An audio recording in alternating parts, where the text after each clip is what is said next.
The blood on Hauptsturmführer Klaus Weber's hands was still warm when he realized the woman he'd been interrogating for 3 hours had never existed at all.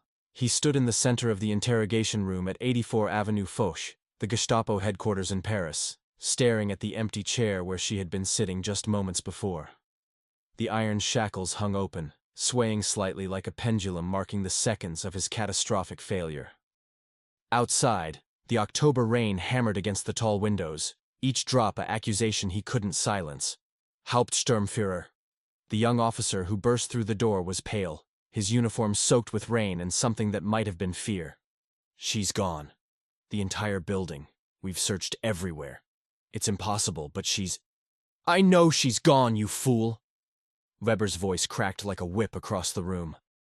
His fingers curled into fists, the woman's blood, or what he'd thought was her blood, sticky between his knuckles. 3 hours. He'd spent 3 hours breaking what he believed was a member of the resistance, extracting names, locations, dates of planned operations. She had screamed. God, how she had screamed. She had begged. She had wept.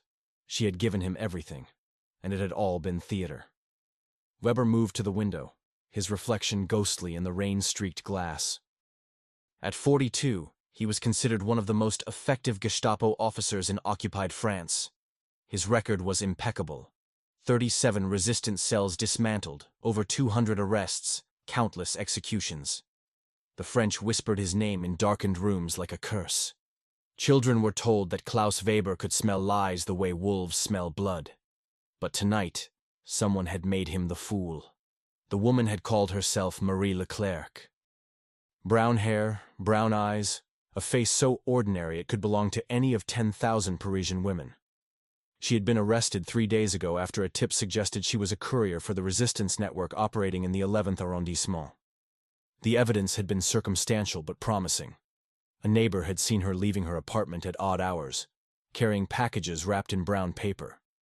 When they'd brought her in, she had seemed terrified. Perfect. Fear was the crack through which truth always seeped. The first day she'd denied everything. The second day, she'd begun to break. Today, the third day, she had shattered completely. Between sobs, she'd given him names. Jean-Pierre Moreau, the baker on Rue de Charonne, who hid Allied pilots in his basement. Claudette Rousseau, the schoolteacher who forged identity papers. Antoine Beaumont, the architect who mapped German installations. Weber had sent teams immediately.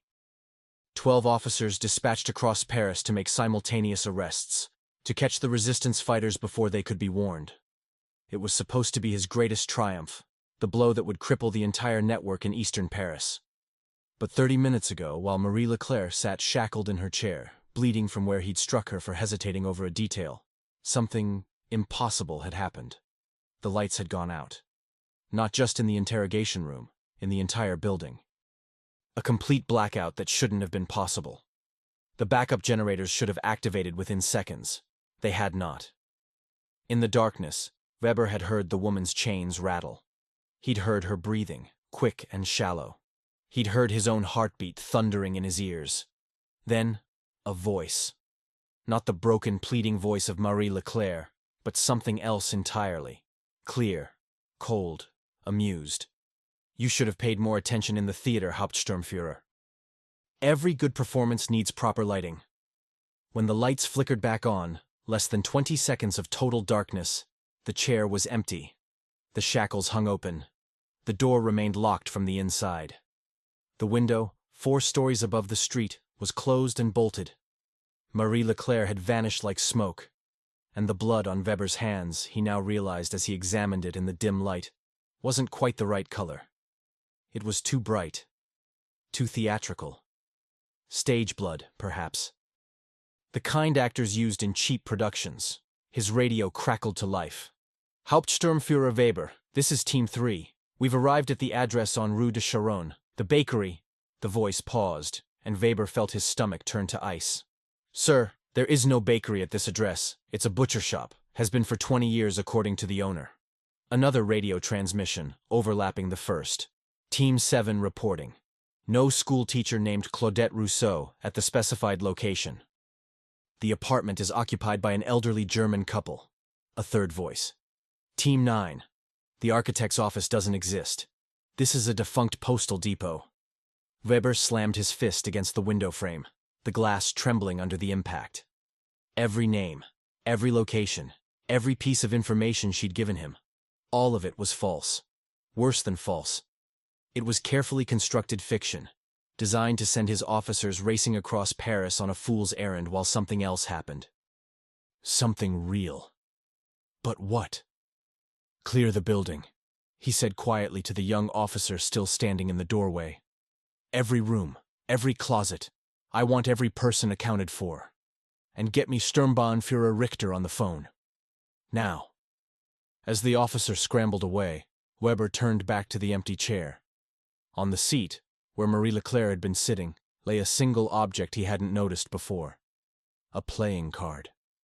He picked it up with trembling fingers. The Queen of Hearts. On the back, written in elegant script, while you were watching the right hand, you missed what the left hand was doing. Check your prisoner transport arriving from Lyon, La Reine. The prisoner transport. Weber's mind raced. There had been a transport scheduled to arrive tonight from Lyon, 23 captured resistance fighters, including several high-value targets. It was supposed to arrive at the Frayne prison on the southern outskirts of Paris at midnight. He checked his watch.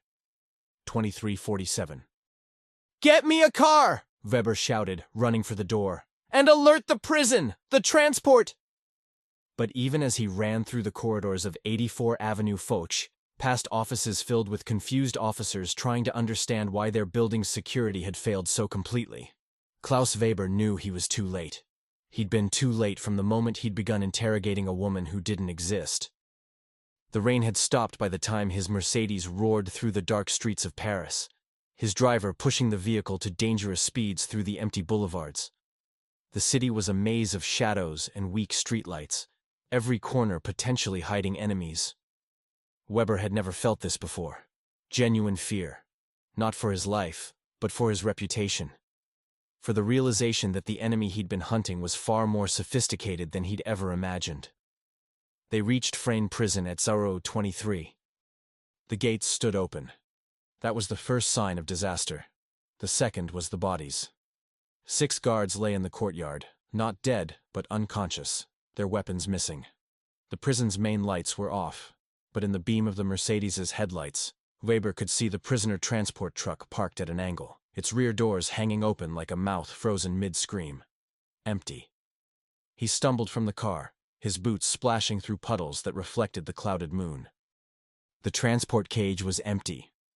23 prisoners. Gone. But how? This wasn't just an escape. This was precision. Military precision.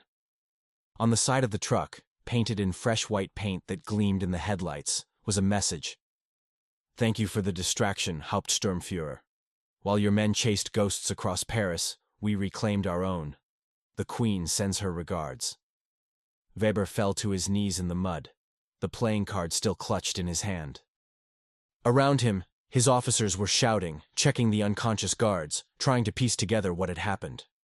But he already knew. While he'd been interrogating a phantom, while he'd been sending his best teams on a wild chase through Paris, the real operation had been happening here. A perfectly coordinated rescue that had required exact timing, inside knowledge, and the kind of audacity that took his breath away. Somewhere in Paris, 23 resistance fighters were being spirited away to safety. And somewhere, a woman who called herself La Reine, the Queen, was probably laughing at him. Klaus Weber had built his reputation on being 3 steps ahead of his enemies. Tonight, he'd been 10 steps behind, dancing to someone else's choreography like a puppet. As he stood, mud soaking through his trousers, rain beginning to fall again like the city itself was weeping, he made a decision. This wasn't over. He would find La Reine, he would dismantle her network, he would make her pay for this humiliation. But a small voice in the back of his mind, a voice he tried to ignore, whispered a different truth. For the first time in his career, Klaus Weber had met an opponent who was better than him. And she knew it. The cigarette smoke curled through the dim light of Weber's office like spirits of the dead men who should have been in Fresnes prison. 4 days had passed since the humiliation at the prison, and Klaus Weber hadn't slept more than 3 hours total. His uniform, usually immaculate, was wrinkled. His eyes were bloodshot. His hands trembled slightly as he spread photographs across his desk, surveillance images of every woman arrested in Paris over the past 6 months. She had to be among them. La Reine, the Queen, the ghost who had made him look like an amateur. Hauptsturmführer, you need rest. His deputy, Obersturmführer Heinrich Vogel, stood in the doorway with a cup of coffee that had long since gone cold. You've been here for 36 hours straight. I'll rest when she's hanging from a rope in Fresnes, Weber muttered, his finger stabbing at another photograph. Brown hair. Wrong nose. Not her. He pushed it aside. She's here somewhere. She has to be. But the truth gnawed at him like rats in the walls. He didn't even know what Lorraine looked like. The woman who'd called herself Marie Leclerc had been wearing a wig, theatrical makeup, possibly even prosthetics. The real person could be blonde, red-headed, tall, short, young, old. She could be anyone. That was the genius of it. Vogel set the coffee down on the desk, pushing aside a stack of useless reports. The Sturmbannführer wants to see you at 1400 hours. He's not pleased about the prison incident. The Sturmbannführer can... Weber caught himself. Even in his exhaustion, some survival instincts remained. Sturmbannführer Ernst Richter was not a man to cross. Tell him I'll be there. After Vogel left, Weber lit another cigarette and moved to the map of Paris that dominated his office wall. Red pins marked known resistance activity. Black pins marked successful arrests. White pins marked his failures. And there was a cluster of new white pins surrounding the 11th arrondissement like a disease spreading through the city's flesh. His phone rang. He grabbed it. Weber. Hauptsturmführer, this is checkpoint 7 on the Rue de Rivoli. We have something you need to see. It's unusual. 20 minutes later, Weber stood in the middle of a cobblestone street, staring at a bicycle leaning against a lamppost. Attached to the handlebars was an envelope with his name written on it in the same elegant script as the playing card. His officers had cordoned off the area, treating it like a bomb. It might as well have been. Has it been checked? Weber asked. Yes, sir. No explosives. Just the envelope. Weber pulled on leather gloves and opened it carefully. Inside was another playing card, the Jack of Spades, and a letter. His hands trembled as he read. Dear Hauptsturmführer Weber, I hope you're sleeping well. I, on the other hand, have been quite busy. While you've been studying your photographs and drinking coffee that tastes like burnt despair, I've been watching you. You take the same route to work every morning. You stop at the café on Rue Saint-Honoré for exactly 7 minutes. You smoke Eckstein cigarettes, 15 per day. You're allergic to cats but pretend not to be when your officers bring their pets to work. I know you, Klaus. May I call you Klaus? I feel we've become quite intimate. Here's what else I know. In 3 days, a shipment of captured resistance documents will arrive at 84 Avenue Foch from the Marseille office. Your superiors believe these documents contain the names of over 50 network members in southern France. They're wrong. The documents are forgeries we've spent 6 months planting in Marseille. Every name, every address, every planned operation, all fiction. But this time you'll know it's fiction, won't you? The question is, will you tell your superiors? Or will you send your men chasing more ghosts while wondering what we're really doing? Sleep well, Klaus. I'll be thinking of you. Lorraine P.S. Check your coat pocket. Weber's blood turned to ice. His coat pocket. He was wearing the same coat he'd worn this morning. Slowly, dreading what he'd find, he reached into his right pocket. His fingers closed around something small and metallic. He pulled it out. A lipstick. Expensive. French. The kind that had been nearly impossible to find in occupied Paris for 2 years. She'd been close enough to touch him. The realization hit him like a physical blow. At some point today, in the cafe, on the street, in his own building, Lorraine or one of her operatives had been close enough to slip something into his pocket. Close enough to kill him if that had been the objective. But killing him wasn't the point. Humiliating him was. Sir? One of his officers approached cautiously.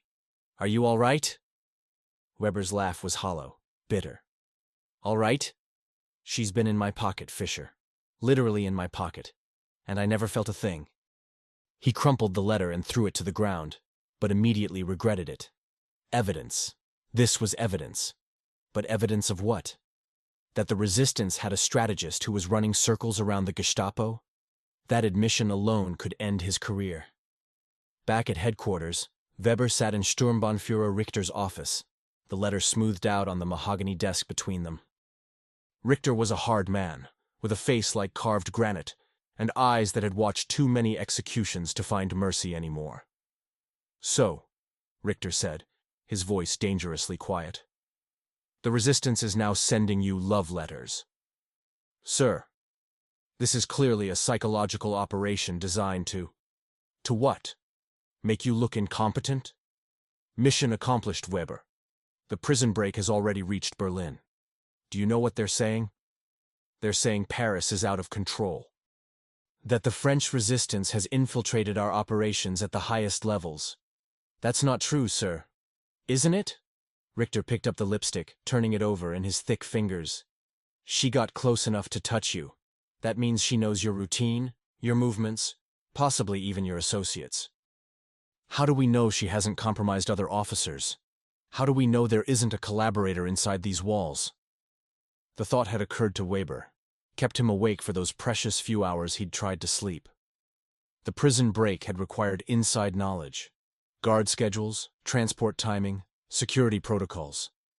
Either Lorraine had exceptional intelligence capabilities, or someone inside the German occupation forces was feeding her information. I'll find her, sir. I swear it. You have 1 week. Richter leaned forward, his bulk making the desk creak. 1 week to prove you're still the man I thought you were. Bring me Lorraine, or bring me her network. But bring me something, Weber. Because if you don't, I'll find someone who can. Weber left the office feeling like a man walking to his own execution. 1 week, 7 days to accomplish what he'd failed to do in 4. That evening, alone in his apartment overlooking the Seine, Weber poured himself a glass of cognac, real French cognac, one of the few benefits of the occupation, and tried to think like his enemy. Lorraine was playing a game, but what were the rules? The prison break had been real, a legitimate operation that had cost the Gestapo valuable prisoners. But the letter, the lipstick, the false documents from Marseille, those were provocations, distractions, which meant the real operation was still to come. Weber moved to his window and stared out at Paris. The city sprawled beneath him, a maze of darkened streets and shuttered windows.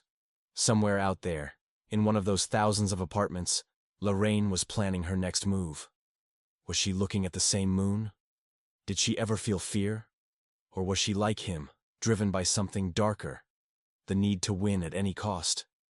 His phone rang, shattering the silence. Weber.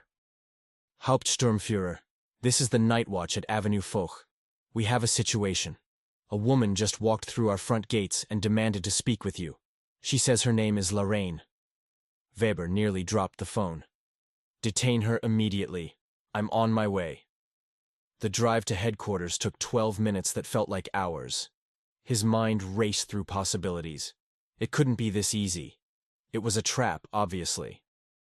But what kind of trap? A suicide attack? A distraction for another operation? He burst through the doors of 84 Avenue Foch to find his officers in chaos. In the center of the lobby, surrounded by a dozen armed guards, stood a woman in a dark coat and hat, her face partially obscured by a veil.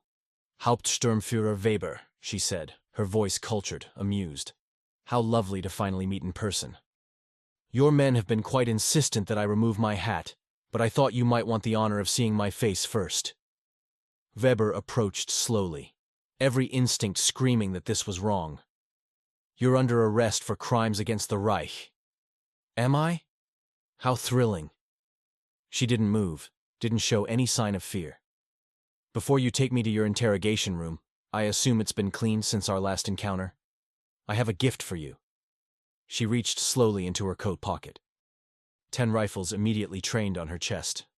Carefully, Weber warned. She pulled out another envelope and held it at arm's length.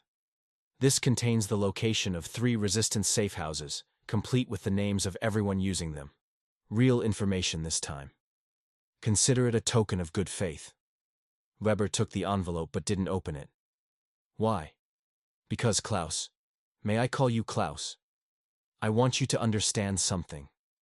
I don't want to destroy you. I want you to be better. You're hunting shadows because you don't understand what you're fighting. These safe houses?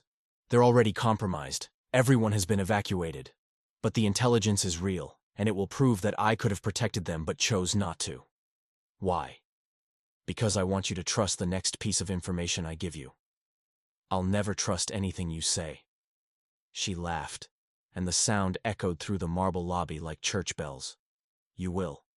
Because in 3 days, someone is going to die. Someone important to you, and I'm the only one who can tell you who and how to stop it. Remove her hat, Weber commanded. 2 officers moved forward. The woman didn't resist as they lifted the veil and removed her hat. Weber felt his world tilt. The face staring back at him was perhaps 60 years old, with gray hair and laugh lines around her eyes. She looked like someone's grandmother. Completely ordinary, completely forgettable, except for her eyes. Her eyes were sharp as broken glass and twice as dangerous. You see, Hauptsturmführer? I'm not what you expected. I never am. Search me, interrogate me, torture me if you must. You'll find nothing useful because I'm not Lorraine. I'm just a messenger. The real queen is playing a much longer game, and you're still trying to understand the rules. Weber grabbed her arm. Take her to interrogation room 3, and someone verify those addresses in the envelope, now.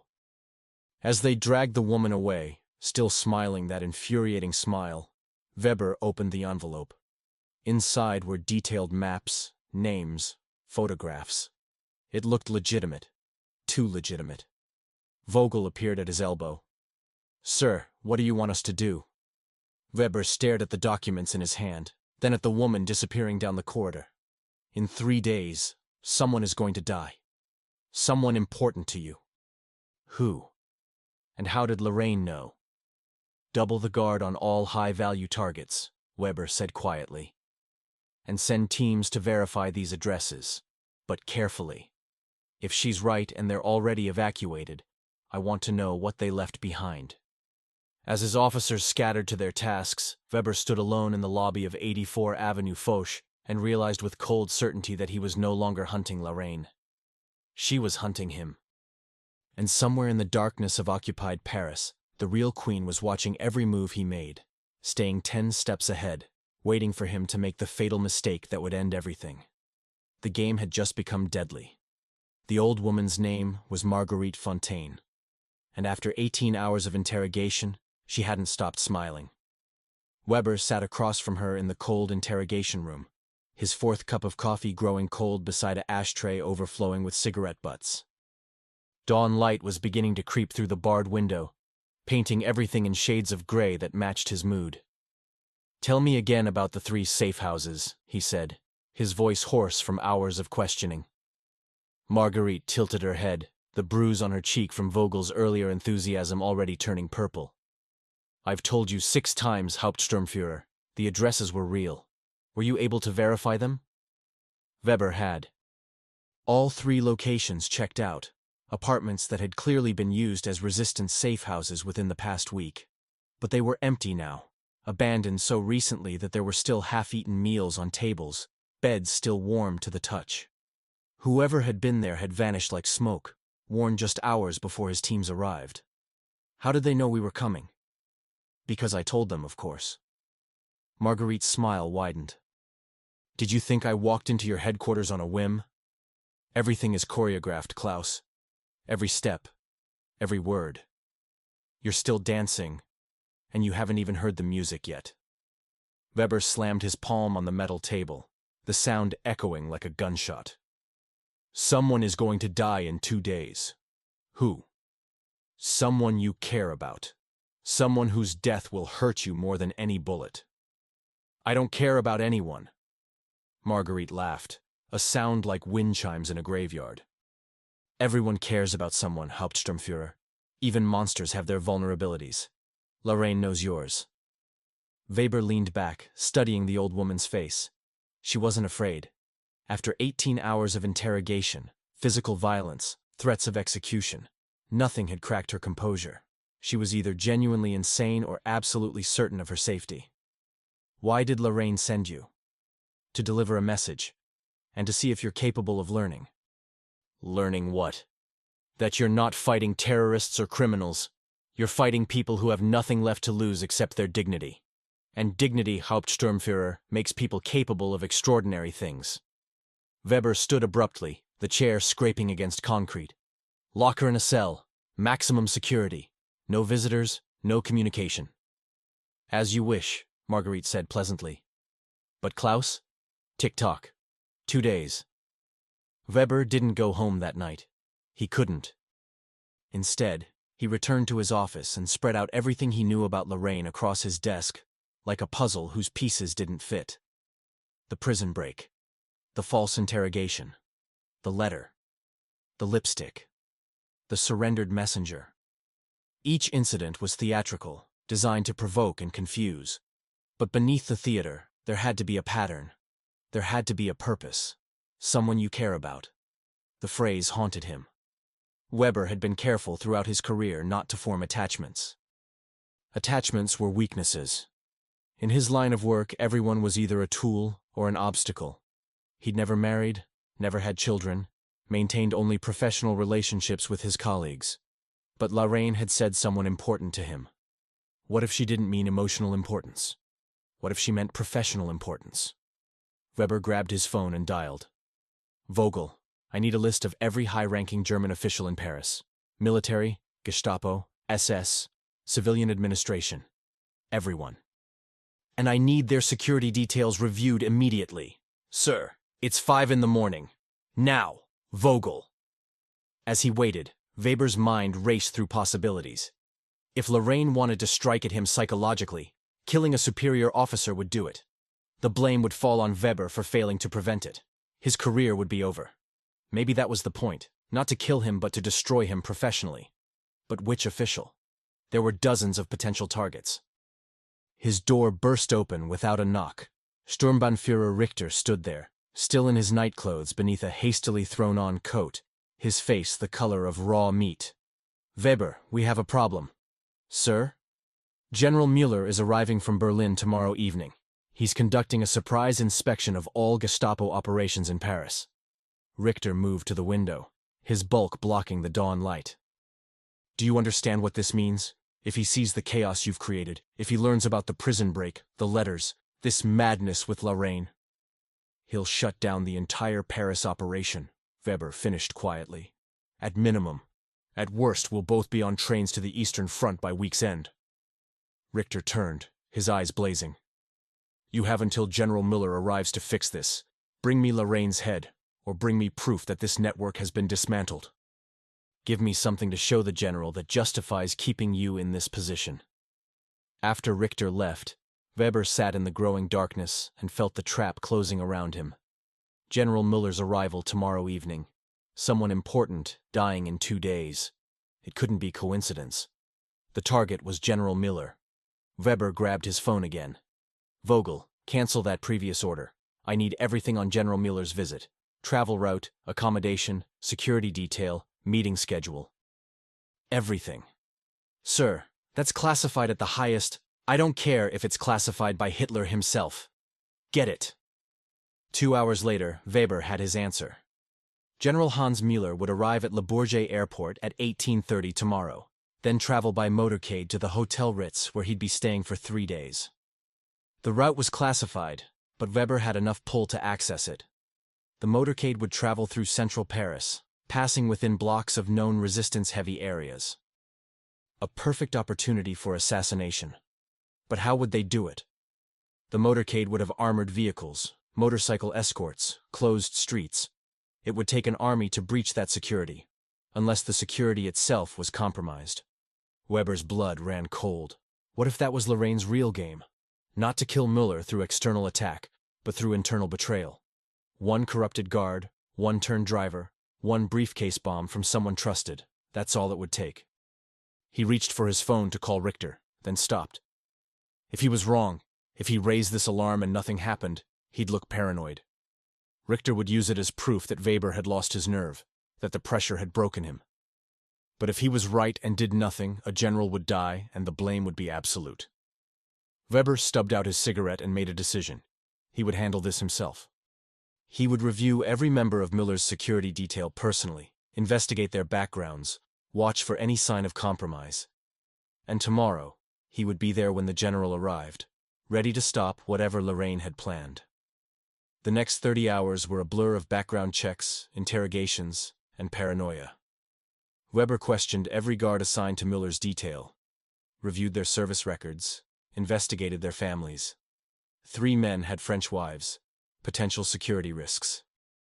2 had expressed sympathies for the French in private conversations, removed from duty.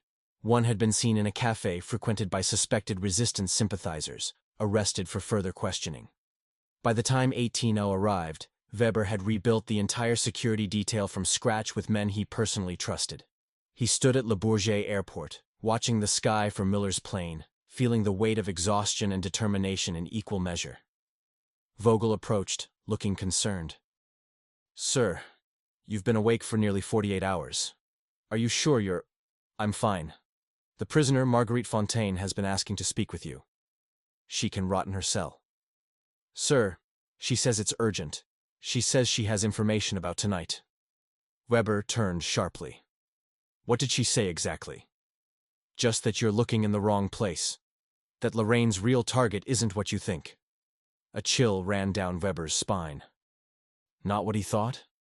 But what else could— The realization hit him like a bullet. "Vogel, where's Richter right now?" "Sturmbannführer Richter? He's at Avenue Foch, preparing reports for the general's review tomorrow." "Get him on the phone, now. Tell him not to touch any documents that arrive today, not to meet with anyone he doesn't personally know, not to—" The explosion lit up the darkening sky to the south. Weber watched in horror as a column of smoke rose from the direction of central Paris, from the direction of 84 Avenue Foch. "No," he whispered. His radio crackled to life, voices shouting over each other in panic. Explosion at headquarters, multiple casualties, fire spreading to adjacent buildings, requesting all available units. Weber ran for his car, Vogel close behind. The drive back to Paris was a nightmare of traffic and blocked streets. Fire trucks screamed past in the opposite direction. Civilians stood in doorways, staring at the smoke rising like a funeral pyre over the city. When they finally reached Avenue Foch, the building was engulfed in flames. Fire crews were fighting a losing battle against the inferno. Bodies were being carried out on stretchers, some covered, some screaming. Weber stumbled from his car, his legs barely holding him. "Richter! Where's Sturmbannführer Richter?" A soot-covered officer turned to him, his face streaked with tears and blood. "Sir, the Sturmbannführer was in his office on the 3rd floor when—" He couldn't finish. Weber pushed past the barricades, trying to reach the building, but hands grabbed him, held him back. "Sir, it's not safe. The entire structure is unstable. He's still in there." "Sir, no one on the 3rd floor survived. The explosion was centered there. It's gone. It's all gone." Weber fell to his knees on the cobblestones, watching his headquarters burn. Watching years of intelligence files, records, evidence, and Ernst Richter consumed by flames. Someone important to you. Not General Müller. Richter. While Weber had been focused on protecting the general, reorganizing security details, chasing the obvious threat, Lorraine had struck at the real target. The man who could destroy Weber's career. The man whose death would throw the entire Paris Gestapo operation into chaos. And Weber had left him unprotected. A hand touched his shoulder. He looked up to see Vogel, his face pale in the firelight. "Sir, there's something else. The prisoner, Marguerite Fontaine. She's gone." "What?" "Her cell was empty when the guards checked after the explosion. The lock was open from the inside. She left this." Vogel handed him a playing card. The Queen of Diamonds. On the back, in that familiar, elegant script. "Klaus, I told you someone important would die. You thought I meant important to your mission. I meant important to you as a person. Ernst Richter was the closest thing you had to a friend. He believed in you when others doubted. His death isn't your fault. It's your education. The documents he was reviewing contained a shaped charge disguised as a file folder. "We've had it in your headquarters for 3 weeks, waiting for the right moment. While you chased my messenger, while you rebuilt security details for a general who was never in danger, the real weapon was already inside your walls. You're learning, Klaus. Slowly, but learning. The question is, will you learn fast enough? There's still one more lesson coming." Lorraine Weber crumpled the card in his fist, tears streaming down his face. Whether from smoke or grief, he couldn't tell. Around him, Paris burned. His headquarters burned. And somewhere in the darkness, Lorraine was watching, planning her next move.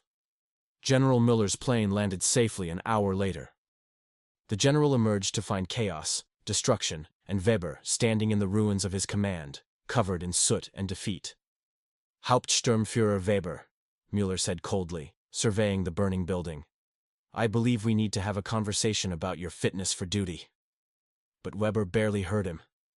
He was staring at the flames, thinking about Richter's last words. Bring me something to show the general. He'd brought him nothing but failure. And somewhere in occupied Paris, Lorraine was already planning her final lesson. General Hans Müller was not a man who accepted excuses. He stood in the temporary operations center, a requisitioned hotel ballroom that smelled of stale champagne and desperation, and studied Weber with the cold calculation of someone deciding whether to salvage a broken tool or discard it entirely. 37 arrests, Müller read from a report, his voice flat.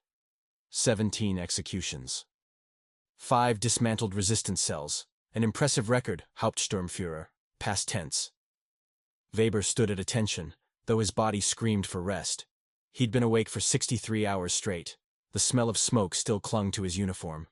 Every time he closed his eyes, he saw Richter's office window exploding outward in a ball of orange flame. "In the past 2 weeks," Müller continued, "you've lost 23 high-value prisoners, suffered the complete destruction of your headquarters, and allowed an enemy operative to infiltrate your building, plant explosives, and escape without a trace. Sturmbannführer Richter is dead. 17 of your officers are dead. The entire Paris operation is in shambles. Sir, if I could explain... Explain what? That you were outsmarted by a woman?" Müller's eyes were like chips of ice. "That a resistance network ran circles around the Gestapo? That while you chased shadows, they were planting bombs under your nose?" Weber said nothing. There was nothing to say. Every word of it was true. "You have 48 hours, Müller said finally. 48 hours to bring me Lorraine, alive or dead. If you fail, you'll be on a train to the Eastern Front, and I'll bring in someone competent to clean up your mess. Dismissed." Weber saluted mechanically and left the ballroom. In the corridor, Vogel was waiting, his face drawn with exhaustion and worry. "Sir, we've been analyzing the explosion. The shaped charge was sophisticated, military grade. It was concealed inside a file folder marked Confidential Personnel Reviews. Someone delivered it 3 weeks ago, and it's been sitting in our filing system ever since, waiting." "Waiting for Richter to review it," Weber said quietly. "Waiting for the perfect moment when I'd be distracted by something else. We've also been investigating how the prisoner escaped. The cell lock wasn't picked. It was opened with a key. A guard's key." Weber's head snapped up. "Which guard?" "That's the problem, sir. All the guards on duty that night are accounted for, and all their keys are accounted for. Either someone made a copy weeks ago or..." Vogel hesitated. "Or what?" "Or one of our guards opened it deliberately and is lying about it." Internal betrayal. The thought had haunted Weber since the prison break, but now it crystallized into certainty. Lorraine didn't just have excellent intelligence. She had someone inside. Someone who could move freely through Gestapo headquarters, access secure files, copy keys, plant explosives. Someone Weber trusted. "I want every person who had access to Richter's office investigated," Weber said. "Every clerk, every secretary, every janitor. Someone brought that file folder in, and I want to know who." "Sir, that's over 40 people. With 48 hours? Then we'd better work fast." The investigation consumed the next 24 hours. Weber personally interrogated every person who'd had access to Richter's office in the past month. He reviewed entry logs, studied schedules, cross-referenced time cards. Most of the staff were ordinary German nationals doing ordinary administrative work. A few were French collaborators, carefully vetted before hiring. But as the hours ticked away, a pattern emerged. There was a 2-hour window 3 weeks ago when the security logs showed an anomaly. Someone had entered Richter's office after hours using an administrative override code. The logs had been altered to hide the entry, but traces remained. Digital fingerprints that whoever did it hadn't quite erased completely. The override code belonged to Vogel. Weber stared at the evidence on his desk, feeling his world crack apart. Heinrich Vogel had been his deputy for 8 months. Efficient, loyal, thorough. They'd worked together on dozens of arrests. Vogel had been there for every interrogation, every raid, every operation. Vogel had been there for everything. Every false lead Weber had chased. Every trap Lorraine had set. Every moment when critical information had somehow leaked to the resistance. Vogel had been there, watching, reporting back. Weber's hand trembled as he reached for his phone. Security. This is Hauptsturmführer Weber. I need Obersturmführer Vogel detained immediately. Use extreme caution. Consider him armed and dangerous. Sir, Obersturmführer Vogel left the building 20 minutes ago. He said you'd sent him to verify some addresses. I sent him nowhere. Find him. Now. Weber grabbed his coat and ran for his car. Vogel had 20 minutes head start. Enough time to disappear into Paris's maze of streets and safe houses. But where would he go? What was Lorraine's endgame? His radio crackled as he drove. All units, we have a sighting of Obersturmführer Vogel entering the metro at Concorde Station. He's heading toward the 11th arrondissement. The 11th arrondissement. Where this had all started. Where Marie Leclerc had supposedly lived. Where Weber had sent teams chasing phantom addresses. It was all connected. It had always been connected. Weber's Mercedes screamed through the streets of Paris, running red lights, scattering pedestrians. His radio kept updating Vogel's position. Spotted at Bastille Station. Seen entering a building on Rue de la Roquette, disappearing into a courtyard. When Weber arrived, a dozen armed officers were already surrounding the building. It was a decrepit apartment block, the kind that housed students and struggling artists. The kind of place no one paid attention to. The kind of place that made a perfect safe house. He's on the 3rd floor, a sergeant reported. Apartment 3C. We haven't breached yet. We're waiting for your orders. Weber checked his pistol, a Walther PP that had never failed him. Breaching team, on my mark. I want him alive if possible. But don't take chances. If he reaches for a weapon, shoot to kill. They moved up the stairs in formation, boots echoing in the narrow stairwell. The building was silent. Too silent. Either the residents had fled or they were hiding, praying the violence would pass them by. Outside apartment 3C, Weber pressed himself against the wall and nodded to the breaching specialist. The man swung the battering ram, and the door exploded inward. Weber went through first, pistol raised, his eyes scanning the room in the sharp autumn light filtering through dirty windows. The apartment was empty except for a table, 2 chairs, and a woman sitting calmly in one of them, a cigarette burning between her fingers.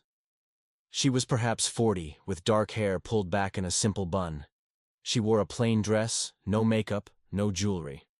She looked like a schoolteacher or a shopkeeper's wife. Completely ordinary. Except for her eyes. The same eyes that had stared at him from Marguerite Fontaine's face. Sharp, intelligent, fearless. Hauptsturmführer Weber, she said in perfect German. Please sit down. We have much to discuss. Where's Vogel? Heinrich is safe. He's already out of Paris, along with the 23 prisoners you lost. By now, they're probably crossing into Spain. By tomorrow, they'll be in England, debriefing British intelligence on everything they learned while in your custody. Weber's gun didn't waver. You're Lorraine.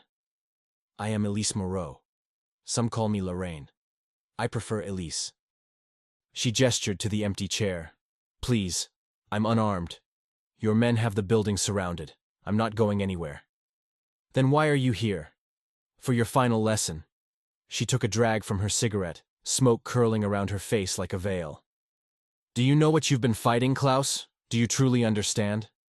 Terrorists, criminals, traitors to the Reich. No. Her voice was soft, but carried the weight of absolute certainty. You've been fighting people who refuse to surrender their humanity. Everything I've done, every trick, every deception, every life saved, it's been to teach you one truth. You cannot defeat an idea with violence alone. Spare me the philosophy. You're under arrest. Am I? Elise smiled sadly. Look around, Klaus.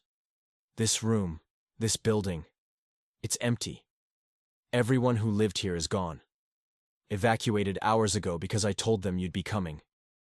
Do you know why I'm still here? Because I wanted you to have the choice. What choice? To learn or to remain blind? She leaned forward, her cigarette ash falling to the floor. Heinrich Vogel wasn't always my asset. He became one 8 months ago, after you arrested his cousin, a Jewish doctor who'd been hiding refugees. You sent that doctor to Drancy, then to Auschwitz. Heinrich begged you to intervene, to show mercy. You told him the law was the law. Weber remembered. A minor incident in a career full of arrests. That's when Heinrich contacted us, Elise continued. Not for revenge, but for redemption. He couldn't save his cousin, but he could save others. Every piece of intelligence he gave us saved lives. Every false lead he fed you protected our networks. He was more effective than 20 armed fighters. He was a traitor. He was a human being who chose his conscience over his comfort. Just like Marguerite, who lost her son to your firing squad. Just like Marie Leclerc, who doesn't exist but represents hundreds of women who do. Women who risk everything to resist. Just like me. Elise stood slowly, her hands visible and empty. I'm going to walk out of this room now, Klaus. Your men will shoot me, or they'll arrest me. Either way, you'll have your prize to show General Miller. You'll save your career. Then why give yourself up? Because the network is already safe. Because the prisoners are already free. Because Heinrich and everyone else I've protected are beyond your reach. She moved toward the door, and Weber's men raised their rifles. But mostly because I wanted you to understand that you didn't fail because you weren't smart enough. You failed because you were fighting for something that demands obedience, while we were fighting for something that inspires sacrifice. Weber's finger tightened on the trigger. One shot. That's all it would take. Lorraine, dead. His career saved.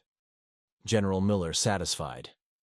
But as he looked at Elise Moreau, this ordinary-looking woman who'd orchestrated the most sophisticated intelligence operation he'd ever encountered, he saw something that made him hesitate. She wasn't afraid. She'd walked into certain capture or death, and she wasn't afraid. Take her, Weber said quietly, lowering his pistol. His men surged forward, binding Elise's hands behind her back. She didn't resist. As they led her past Weber toward the door, she paused. One last thing, Klaus. Check your coat pocket. Weber reached into his pocket and pulled out a folded piece of paper. Another letter. When had she? I didn't put it there, Elise said, reading his confusion. It's been there since yesterday, since you came to the temporary headquarters, since one of my people brushed past you in the corridor. We've been that close all along. Weber unfolded the paper with trembling hands.